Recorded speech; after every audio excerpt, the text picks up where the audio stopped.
Welcome to John Martin Talks, where we battle ignorance and apathy daily. The growing ignorance of just how special this experiment we call the United States of America is, and the apathy that we can't or won't do anything and everything to save her. Well, I'm feeling really energized today. I'm glad to be here. I hope you are too, live from Big Daddy Unlimited BDU Studios in Gainesville, Florida.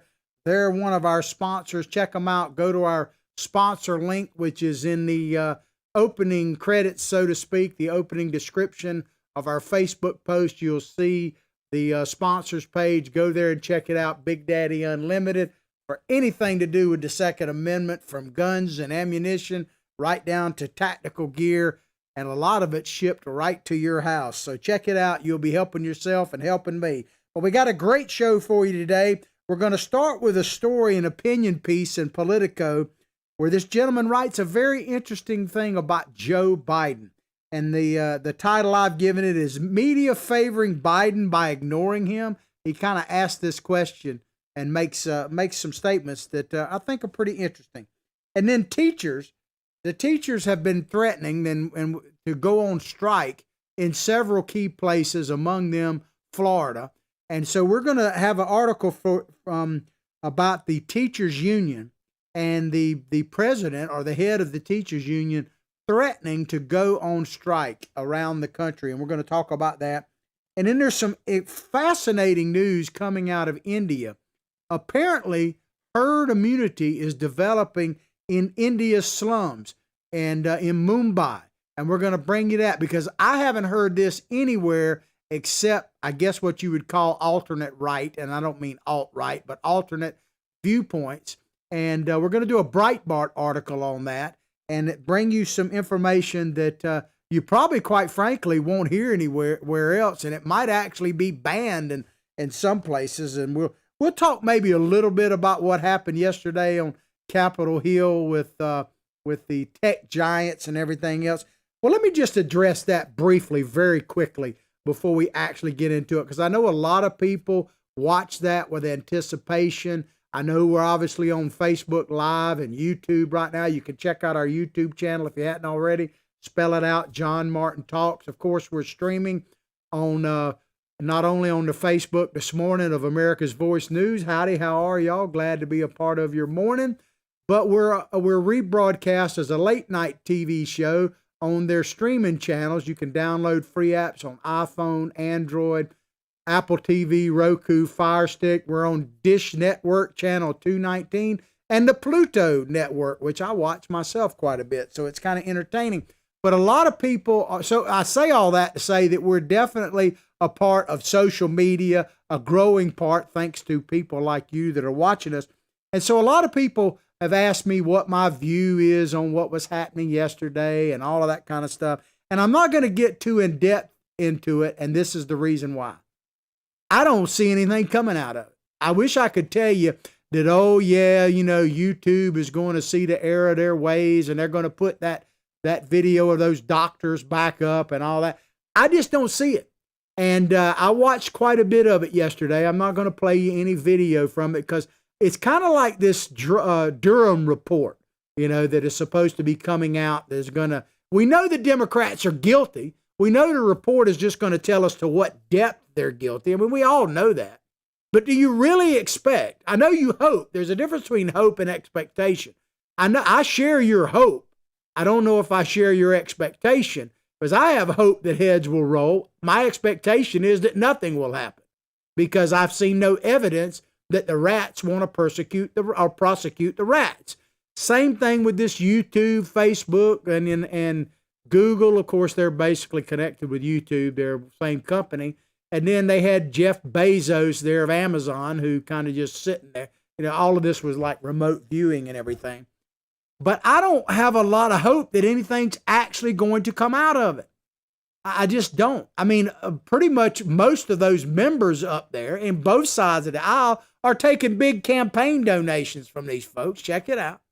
Tucker Carlson actually did a talk about that last night. So I just don't have a whole lot.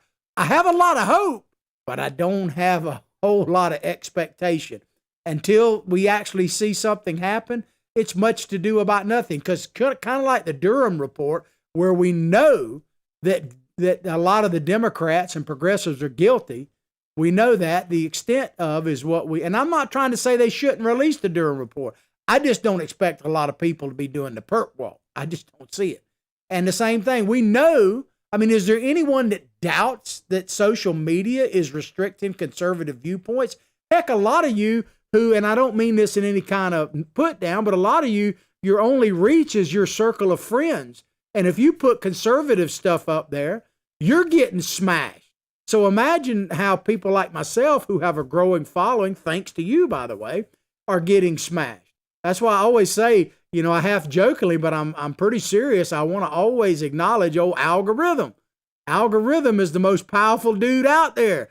So Al, if you're watching, you know, I'm going to give you that chocolate cherries or somewhere down the line, because I don't want to piss off algorithm. So the bottom line in all that is I'm going to wait and see. Does something need to happen? Yeah. Is something going to happen? I'm just going to wait and see. All right, let's get on with the show. This comes from Politico. The media's biggest favor to Biden was to ignore him. Ignore him. This is an opinion piece from a guy named Jack Schaefer. Don't know much about him, but apparently he is Politico's senior media writer. So, and he's got some interesting thoughts here. There's a good reason why Democrats shut Joe Biden out of 1988 and 2008, the other two times he ran for president, and he threatened before that when he ran for president, and why he had sound sense to sit out in 2016. You know, a lot of people want to, and I'm not trying to say that Joe Biden didn't have some tragedies happen in his family, with like his son dying. Of course, his wife and others were killed in a car wreck, but he had Beau Biden die of cancer, I believe it was. And so I'm not downplaying that at all. But the reason, let's just call it like it is, the reason Joe Biden didn't run in 2016 is because he thought he would get beat up by Hillary Clinton. And he just didn't think he could win. If he thought for a minute that he could actually win, he would have been in there in a heartbeat. But he just did not see a path to victory.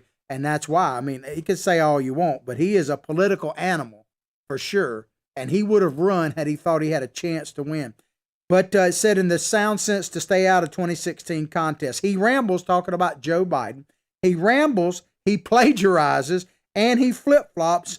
Over his long career in Washington, he has become the human embodiment of the political gaffe. Well, bottom line, and this guy's alluding to this, Joe Biden has always been a lousy candidate. Perhaps the only way he could win anything was to run in a relatively small state like Delaware. Not knocking the people of Delaware, but you did vote for this guy over and over, so maybe, who knows. But Joe Biden has always been a lousy candidate. And guess what? He still is. The fact that he's actually gotten the nominee, and this gentleman explains it quite well, is a mystery to a lot of people, not so much to me, and I'll explain that in just a minute. But Joe Biden did nothing other than breathe to deserve the Democratic nomination this time around. He certainly flopped it the last few times he's been around. But Joe Biden is a lousy candidate. And you may wonder, well, how in the heck is he being the presumptive nominee? And people keep talking about, oh, well, he's only a fill-in until they replace him at the end. There was a time when that might be true, and it still might be true. And I talked about this a little bit yesterday. Check out our podcast. Go all the avenues I just told you about a few minutes ago and check it out. But I don't believe, I believe that, let's put it this way, I believe that time, if it ever was true, has passed. Not because Joe Biden is any kind of a better candidate, but because, as I said yesterday, Joe Biden is an empty shell. He just is. And I was talking about a tortoise shell, but there are other kind of shells. I'm an old salty dog here. Fish whisperer. This is Billy Bob Bass, my psychic sidekick, by the way. He keeps me straight on the show, and he's got a video he's told me about that kind of demonstrates. He's got a Twitter handle, by the way. It's at Billy Bob Bass 1. Mine is at John Martin Talks. But Billy Bob has expanded on the empty shell and basically come up with a video that shows why the progressives, which are running the Democratic Party, the hardcore leftists, like the Bernie Sanders and the Ocasio-Cortezes, which are the wind behind Biden's sail right now, even more than black voters right now, because the difference, obviously, black voters got Biden over the finish line in South Carolina and other places. But if he actually wins the presidency, certainly African Americans will play a huge role in that. But make no mistake about it, it will ultimately be how Bernie Bros and Ocasio-Cortez's followers, do they come out in mass numbers and actually push Biden over the top? That will be a big question. So they're happy with Joe Biden. You know, they hated Joe Biden in the past because he was the establishment candidate. And you got to believe Bernie Sanders and his crew, especially his followers, more so than Bernie himself, they hated Joe Biden. They still don't particularly like him. But why are they willing to help him? One is they hate Donald Trump, but the other is this empty shell thing. So Billy Bob has got a video tuned up for you that's going to show you why people are excited about the empty shell that is Joe Biden. Check it out.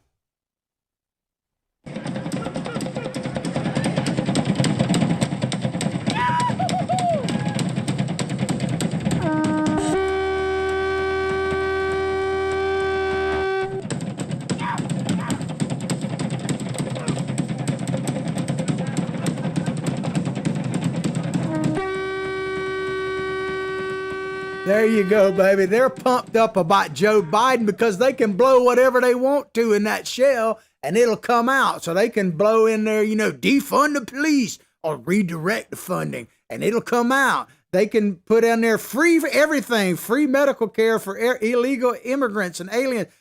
Take back your guns. We're coming for your Bibles and your guns. I mean, all of that stuff can be blown through the horn, the empty shell of Joe Biden, and he's just going to sing it out. Because basically, if you look at where Biden even was as candidate in 2020 to Biden, the presumptive nominee, he's basically just touting everything that Elizabeth Warren and Bernie Sanders and Ocasio-Cortez put forward. So, I mean, let me give you a good thing and a bad thing. Joe Biden, the good thing about Joe Biden is he really has no agenda. There is no Biden agenda. I guess that's a good thing. But the bad thing about it, he's a tabula rasa, a blank slate, an empty shell. He's going to do whatever the progressive left that is controlling the Democratic Party tells him to do. Woo! I mean, that's what's going to happen. So Joe Biden, Billy Bob is absolutely right. It's just an empty shell, and he's blowing whatever hot air is put in his backside. That's just what it is. One thing about me, I'm going to tell you like it is. The press, back to the story, has documented this in an opinion piece in Politico from Mr. Schaefer. The press has documented Biden's limitations in such detail that if the presidency was a regular occupation, this is a pretty interesting statement from a liberal, nonetheless, and Joe's press clips were job references, his recruiter would dump his application in a waste can without even bothering to send him an insincere note wishing him luck elsewhere. And that's true. That if Biden were applying for the job of president, there's no way he could win. And as I've been telling you, of course, if I say it, it bears repeating. If this election is about Joe Biden, which it's not, but if it comes down and it is about Joe Biden, the man, the candidate, the actual person, then he can't win. He can't win. So this election is not about Joe Biden. That's why they keep him hidden. The guy's talking about this some more in a minute. That's why all they do is make statements. Joe Biden rarely actually says anything himself. He issues statements, because they don't want him. They don't want you to see the real Joe Biden. They want you to, look at him like the Wizard of Oz, man, not the person behind the curtain, that kind of thing. But Joe Biden, let me just tell you, he couldn't get a driver's license in the state of Florida. And I don't say that with any glee. We have extra restrictions here because of our high number of elderly people in the state of Florida. And Joe Biden, I don't believe for a minute he could pass the test to get a driver's license in Florida. Back to the article. That happens often, talking about this ignoring him. It happened to both Clintons, to Obama, and even to Trump, where they get into this favorability. And I'll talk about Trump in just a minute. With Biden, though, there's a twist. In his case, positive coverage, the kind of wet kiss treatment that helps a dented and flawed candidate. This is a very good point. A dented and flawed candidate. That pretty much describes Mr. Biden. slide right into the White House consists primarily of ignoring him. So basically what the press is doing, they're not like they're giving him favorable press. They're just essentially ignoring him. And they talk about how Obama and the Clintons got favorable press, and they mention Trump. And President Trump, and people say favorable press, when did he get favorable press? Well, he did early on in the primaries. If you remember, before Donald Trump was taken seriously as a candidate, and especially before it looked like he could actually win, I mean, Morning Joe, just as one example, they had Donald Trump on every single morning. And, you know, he kind of invented the phone in. I mean, even at CNN, they would have Donald Trump. We got Donald Trump phoning in this morning. They didn't used to do that at all. They wouldn't take phone ins. Matter of fact, they actually had a policy against it, but they changed it for Donald Trump. So for the first few months that he was actually in the running, and they didn't take him serious, let alone think he could win, they had Donald Trump on all the time because it helped. One, it helped their ratings, and two, they thought he was making a fool of himself and hurting the Republican chances to win in general. They never even thought he could win the primary, let alone the presidency. And so his bolstering and bloviating, as they would probably call it, they thought actually was helping their cause, which was Hillary Clinton. But then a funny thing happened. It looked like Trump started winning, and then they started pulling back on him. Think about it. Morning Joe's a great example. At first, Donald Trump was just, they had him on. They loved him. He helped their ratings. They even went to, I think Mika and all, they went to Trump's wedding one time in the back and all that kind of stuff. But now, you want to talk about a complete flip? Look at Morning Joe and Mika Brzezinski. They are like snakes now. I mean, they are just spewing venom, like spitting cobras against Trump. So it's interesting. Back to the article. This isn't to suggest, the writer says, that campaign reporters blew off the assignment of covering Biden. Everybody reprised his plagiarism scandal. Sort of. You know, Biden is famous. We won't get into too much details, but he plagiarized his speech. He plagiarized, heck, just this past year, Ocasio-Cortez's Green New Deal and other groups, when he put out his own kind of version of the Green New Deal, he literally cut and pasted from various organizations without giving them any credit and it was his idea. But they mentioned it, but they didn't really hammer him on it. I don't remember if it ever came up in a debate. If it did, it wasn't a serious way. And if they ever, here's the one thing the press has done with Joe. They rarely ask tough questions. But if they do, and he stumbles a bit, they never follow it up with another question. Never. Because sometimes the follow-up question, and quite often actually, the follow-up question is more important and drills down than the initial question. But the press never gives a follow-up question to Biden. President Trump, I mean, they sit there and I just need to follow up. Follow-up questions are very important. They actually, as I say, are oftentimes more intriguing than the original question. On with the story. The political convenient revision of his get tough on criminal justice, Joe Biden, the 94 crime bill, which we played. We're not going to play today. We played that video and we'll continue to play it because I think it's one of the most important videos. Go back and check it out. You can, as I say, watch our previous shows, but just Google, but Google is of the devil, or on YouTube, whatever, Biden crime bill, and it'll come out. That's where he tells you flat out he doesn't care about Black Americans at all. Check it. It's not my words, they're his. But it's, it says that tough criminal justice policy is getting an airing. Not really. And as I say, if they ask him, no matter what his answer, they don't hammer down. They should drill down on that big time. Maybe it will come out in the debates, hopefully, if we have them. And the press chased the sexual assault allegations leveled against him. I don't know if I can agree with that. Yeah, they mentioned them, but they basically took his word for it. I mean, he made this statement. Let's put it this way. Compare how the press and government, like the senators, for instance, drilled Kavanaugh, and compare that to Biden. You don't hear anybody coming out. Women are to be to believe. No matter, men should just shut up. And we need to investigate, release the Biden tapes and stuff and dossiers from the University of Delaware, which Biden could do, by the way. But you don't hear the mainstream media really hammer. They should hammer on. They're still hammering on Kavanaugh right now. And the decision's already been made. And of course, Donald Trump, man, they try to bring up everything from that Bush thing where he never said, by the way, that he did grab him. He always said he could. That to me is an interesting distinction. But then, of course, that whole thing with Stormy Daniels. And Stormy Daniels has come out now and said that she never had an affair with Donald Trump. They never had sex. But you rarely hear that. And they don't even bring up Stormy Daniels much anymore because of that, right? So to say that the coverage, to even imply that the coverage on the sexual allegations impropriety against Joe Biden, even remotely to compare to what they did to Kavanaugh and Trump, is, I can't go along with that at all. But back to this article, he said, especially in the early going when he was busy talking about Biden. This is an interesting point. Losing both Iowa and New Hampshire, badly, by the way, something a presidential candidate is not supposed to do. The coverage, and I agree with this, the coverage seemed more about writing his candidacy off. This is a big distinction, but in other words, just saying he's got no shot, than obliterating it.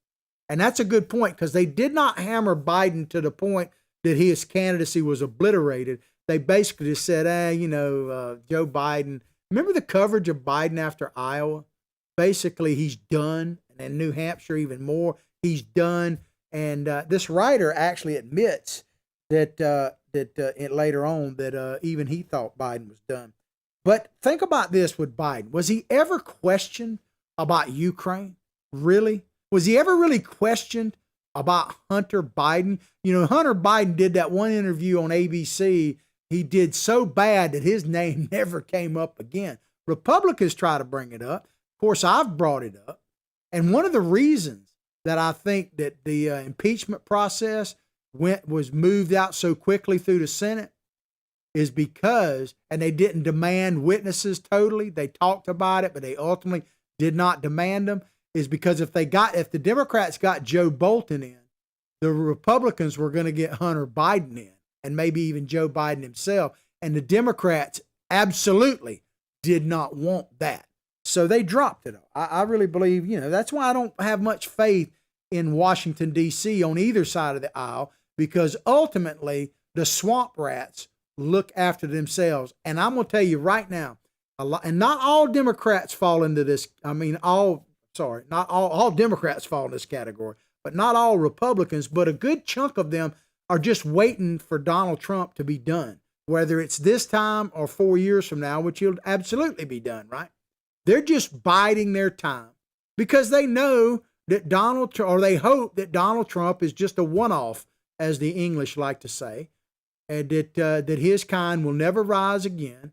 That's why Republicans have never really gotten behind him in a big, big way. They're still hedging their bets right now because the one person they fear more than Donald Trump is you, the American people, that put Donald Trump into power. That's not knocking the president and his great effort to an election and campaign and everything he's done, but they fear you more than anything. So they're just waiting their time to get rid of Donald Trump. I firmly believe that.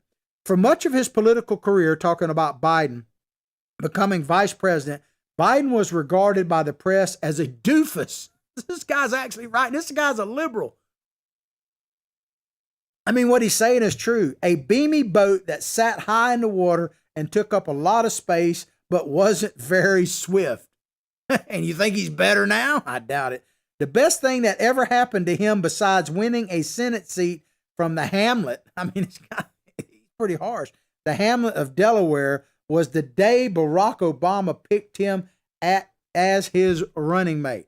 Now, it's hard to add to that. That's a pretty comprehensive statement about the man, Joe Biden. The only thing I would add to that is Obama didn't even want Joe Biden to run, let alone get the nomination.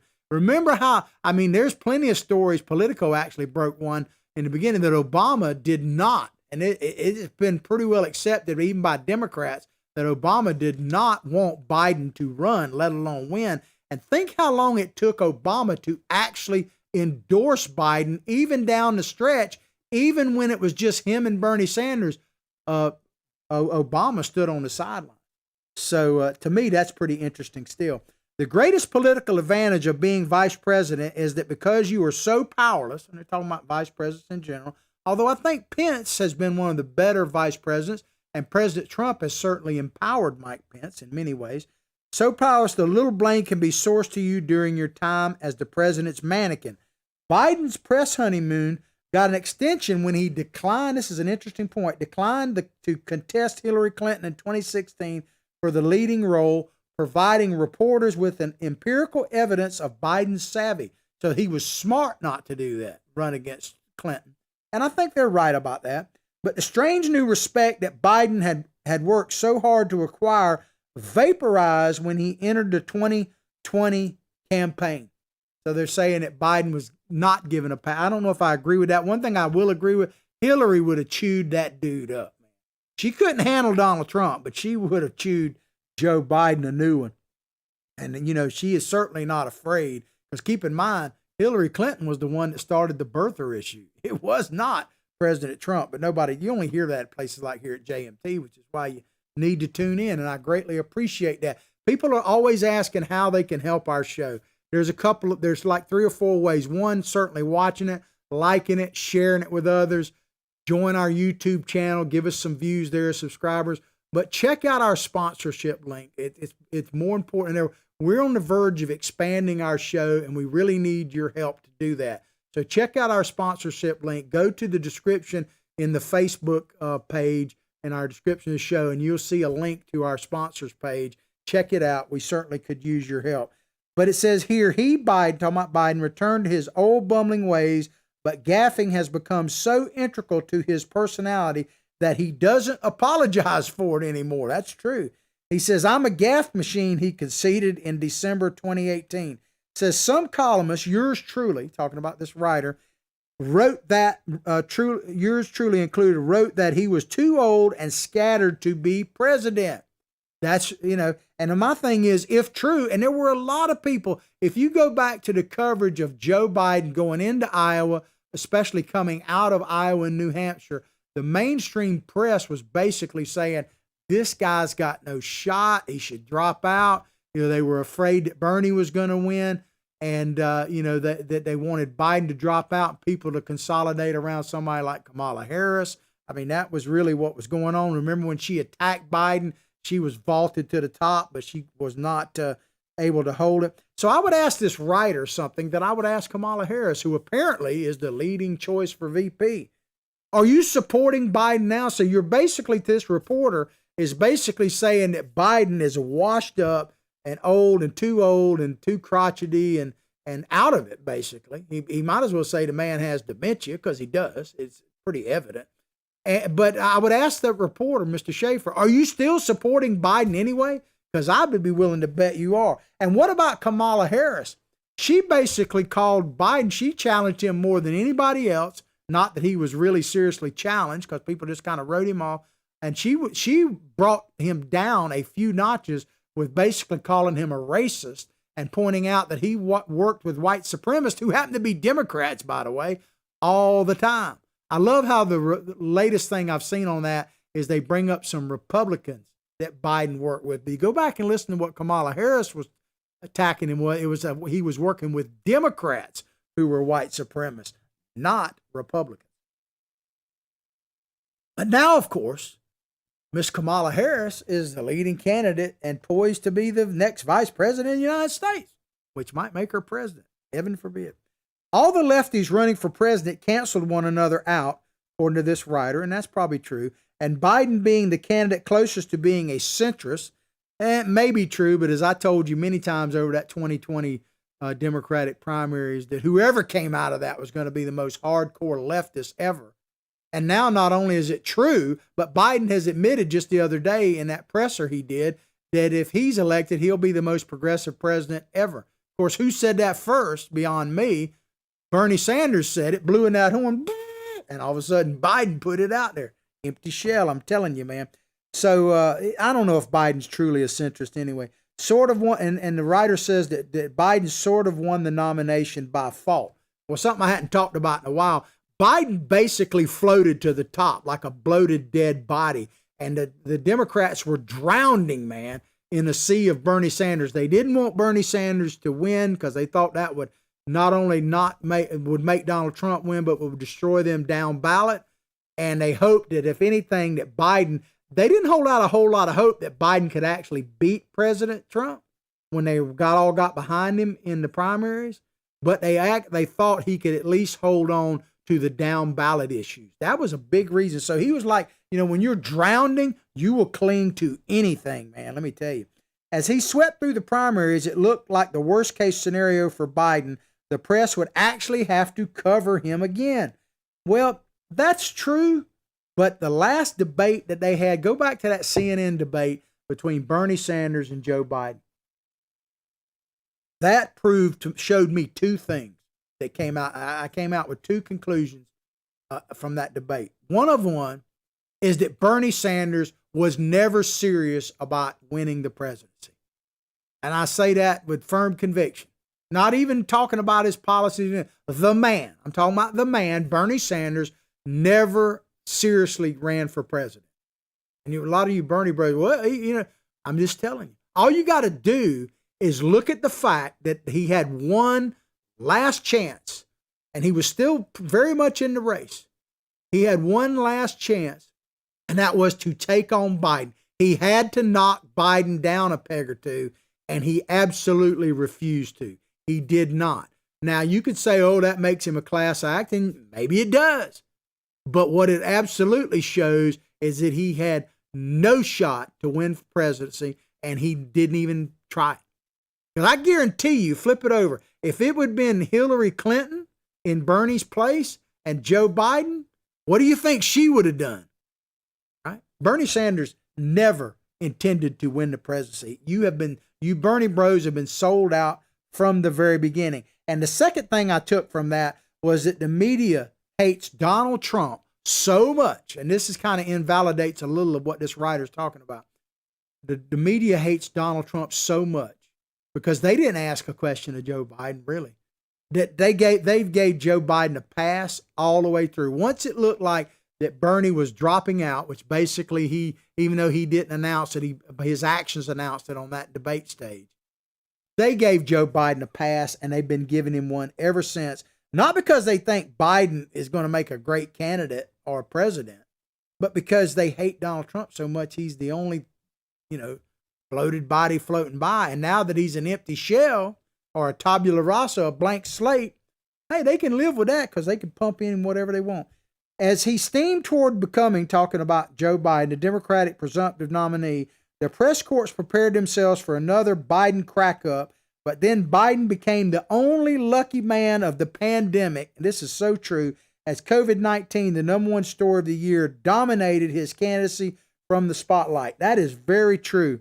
And where would Biden be right now if he were actually, the COVID has been a good excuse for him not to run a traditional campaign, to be in his basement. Where do you think Joe Biden would be right now if for the last 3 months he had to actively campaign, get on the stump, do speeches, got nightly press coverage, all of that kind of stuff? Where would he be? I don't think he'd be leading in a single poll because they might be somebody else in the campaign by now, But all you got to do, and we played this before, but I think it's worthy of playing. Terry McAuliffe, who was he came to kind of prominence as one of the top people in the Bill Clinton campaign, later then became chairman of the Democratic Party, the National Democratic Party, and former governor of Virginia. Boy, y'all have elected some winners as governor of Virginia. But about a month ago, he was doing a Zoom meeting with a bunch of leaders of the Democratic Party, and he said what no one else said but was thinking, that Joe Biden was exactly where he needs to be. Let's play it. People say all the time, we got to get the vice president out of the basement. He's fine in the basement. 2 people see him a day, his 2 body people. That's it. Joe Biden is right where he wants to be, where he needs to be, in the basement. So you got a guy who's like one of the big muckety mucks of the Democratic Party saying, let's keep Joe in the basement. And he's right. I got to give Terry McAuliffe. He's got good political instincts. He is a top-notch politician. I'm not saying he's a top-notch leader when it comes to, helping America. But when it comes to pushing the Democratic progressive message out there, Terry McAuliffe is good at it as anybody. And he's saying right there, truth. Joe needs to stay right where he is in the basement. As a vulnerable codger, this is back to this Mr. Schaefer's opinion piece here. As a vulnerable codger, he had a good excuse, talking about Biden, to sequester himself in his basement, burrowing so deeply that some took to calling him Poxitani Joe. Who was that? Donald Trump. And with Biden mostly in hiding, and this is where he says Donald Trump's blundering response has become the only real story of the campaign. Well, there's some truth to that. President Trump has made a few mistakes, I think, bringing attention to some things that, didn't necessarily have to happen, that kind of thing. But essentially, what's really going on here is Donald Trump is hammered by the press daily. As I've told you before, if Donald Trump was seen walking on the reflecting pond there between the White House and the Washington Monument, the headline in the New York Times would be Trump can't swim. So there's nothing that Donald Trump can do that would actually help him in the press. It is not possible because they're just obviously, it's so obvious, even a blind man could see it. They're opposed to him. Just like the social media networks, they're trying to squelch him all the time.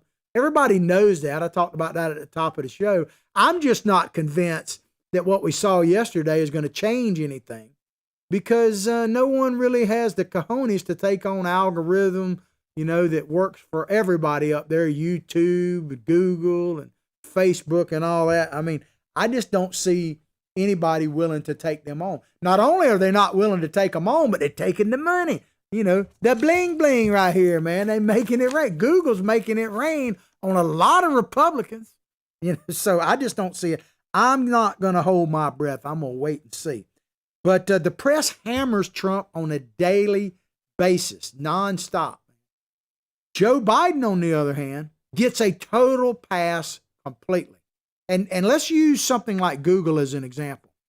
If you Google, and I've done this, I did it this morning. If you Google like Joe Biden, the first 30 articles you see are pretty much going to be positive about him. And they're all going to be from like MSNBC. And you might see Fox News towards the last of that 30. But you won't see anything from like America's Voice News at all. And they do some great reporting on Joe Biden and Trump, President Trump. You won't see anything from them. You have to literally spell out their name to see a report from them. So that's another tidbit for you. If you're looking for something, you need, and Breitbart's another example. You're not going to see anything. You type in Joe Biden, and they've probably done as good a coverage as anybody about, and pretty fair, and you won't see their name at all. You literally, so if you want to see something like, what is it, One America's News, or Owen, or whatever, anything that is slightly to the right, let alone alternate right media, you're not going to find them in a Google search unless you type out their name specifically.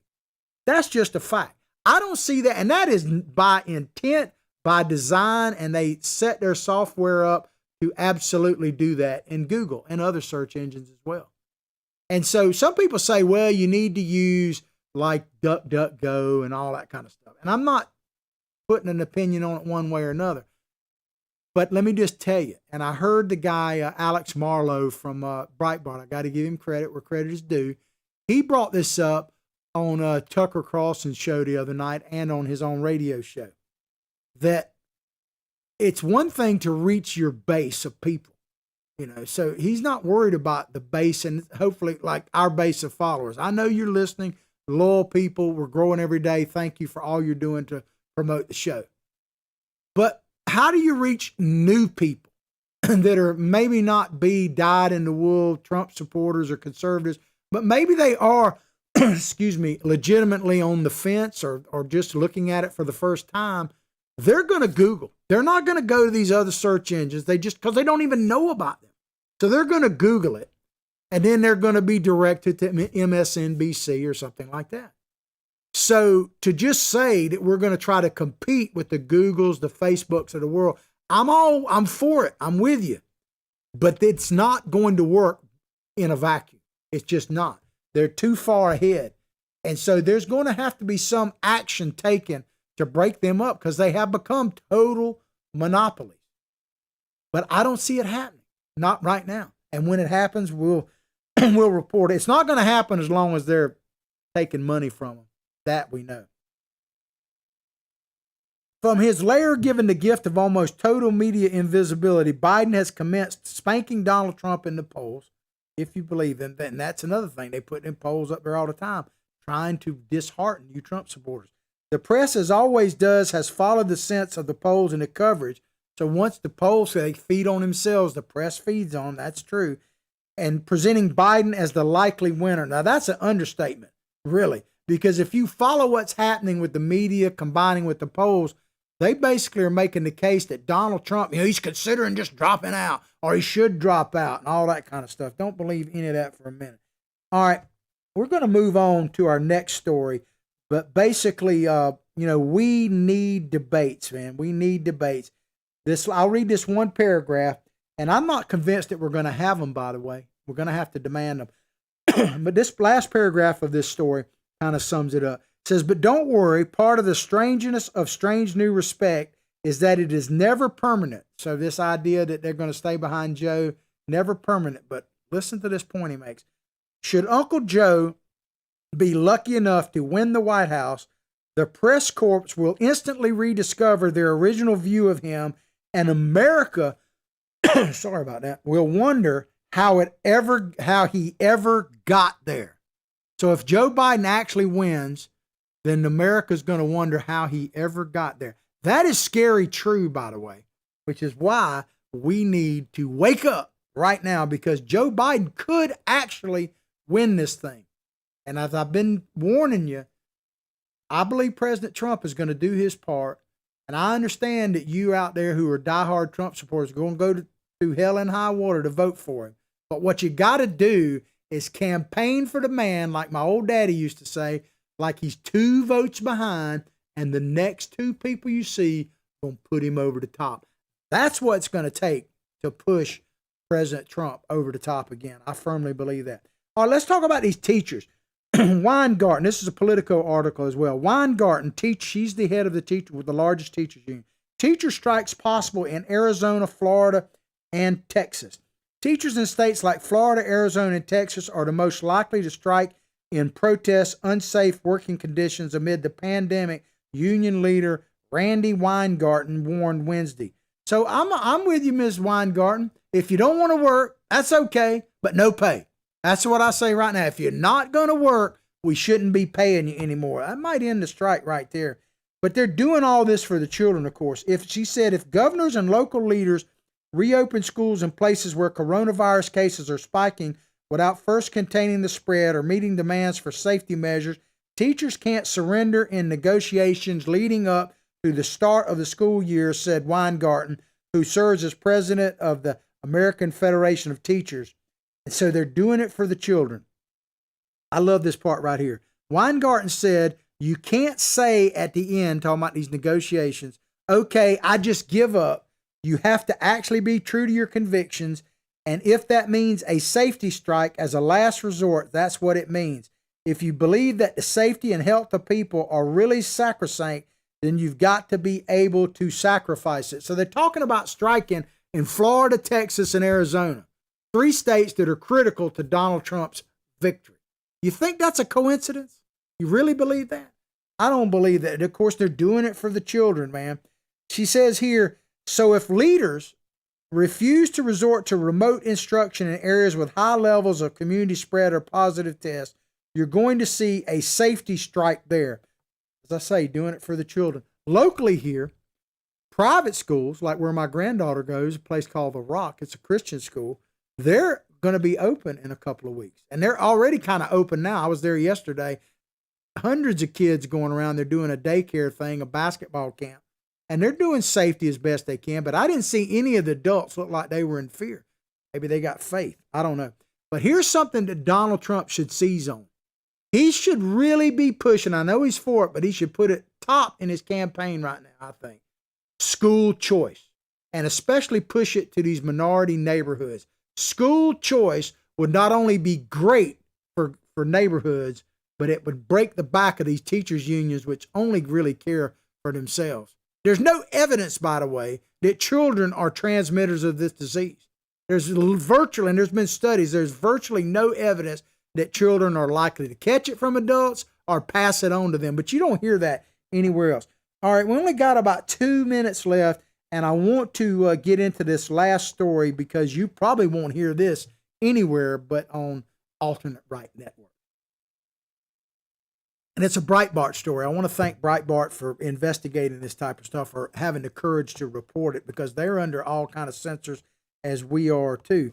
But study, over half of Mumbai, talking about India, slum residents have coronavirus antibodies. So they're now built up immunities, herd immunity. A study commissioned by the city of Mumbai revealed on Tuesday that over half the people living in its famously crowded slums have antibodies for Wuhan coronavirus in their blood. Imagine that. And the numbers are amazing. But the results of the study, accompanied by an observation that infections appear far more prevalent in Mumbai than expected, deaths in the sprawling slums have not exploded, which is the bottom line, right? It says, so the city officials took the data as evidence their approach to the pandemic was correct. And it's one of the things that's definitely coming out of all these studies is that the coronavirus, as a plagues go, is not that deadly. I'm not downplaying it. It seems to be pretty infectious, but not that deadly. I'll conclude with this. India has already the third worst hit country after the U.S. and Brazil, with nearly 1.5 million cases, though experts have previously said the lack of testing could mean the true tally is much higher. The lack of testing means the true tally is much higher. So testing increases cases, right? I mean, that's what they're saying here. If you test more, you're going to have more cases. Are Floridians listening to that? And it says here, blood tests on 6,936 randomly selected people conducted by Mumbai city authorities found that, listen to this, in the slums, some of the worst in the world, 57% of slum dwellers and 16% of non-slum dwellers residents had virus antibodies. In other words, they've already caught it, probably got almost no medical care, and they're past it, and now they are immune to it. They have the antibodies. Herd mentality. You're not hearing this anywhere. I thank you, Breitbart, for being able to produce this. That's why you got to tune in to shows like JMT. You got to pay attention and support things like America's Voice News. You know, not everybody can be a fighter like I am, but everybody can support fighters.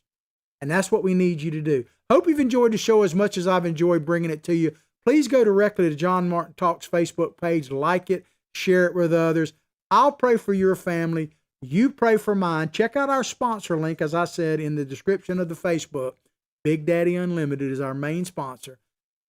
But as I say, each and every day, and before that, let's all pray for this great nation. But like I say, each and every day, from my heart, from my family to yours. Have a blessed day.